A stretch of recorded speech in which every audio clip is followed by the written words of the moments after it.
সবগুলো আমি উঠিয়ে নিলাম। ওই তেলেই আমি এখন পেঁয়াজ দিয়ে দেব।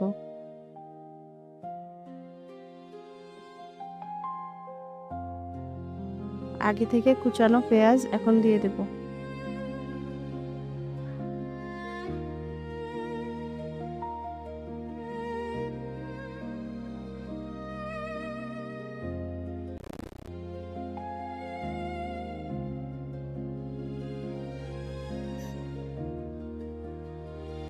আমি আরেকটু তেল দিয়ে নেব এখানে।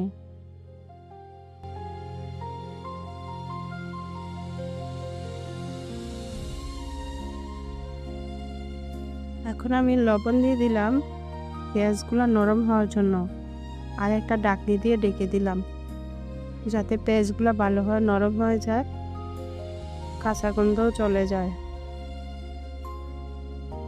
এর মধ্যে সামান্য আদা বাটা আর রসুন বাটা একসাথে দিয়ে দিলাম।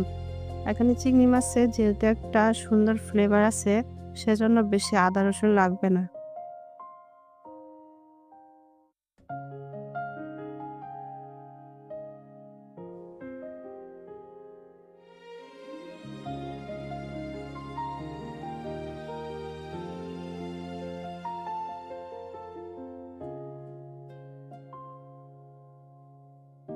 এক চামচ হলুদের গুঁড়া দিয়ে দেব,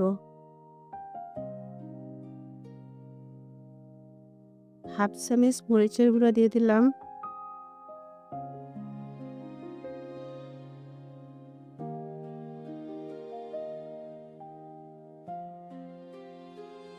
আপনারা মশলা আপনাদের মতো করে বাড়িয়ে কমিয়ে নেবেন।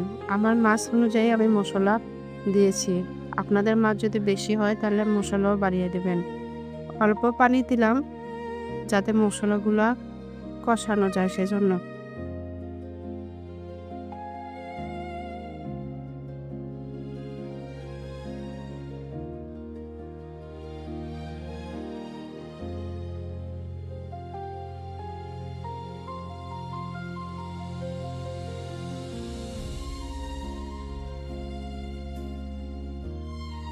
দুটি তেজপাতাও দিয়ে দিলাম।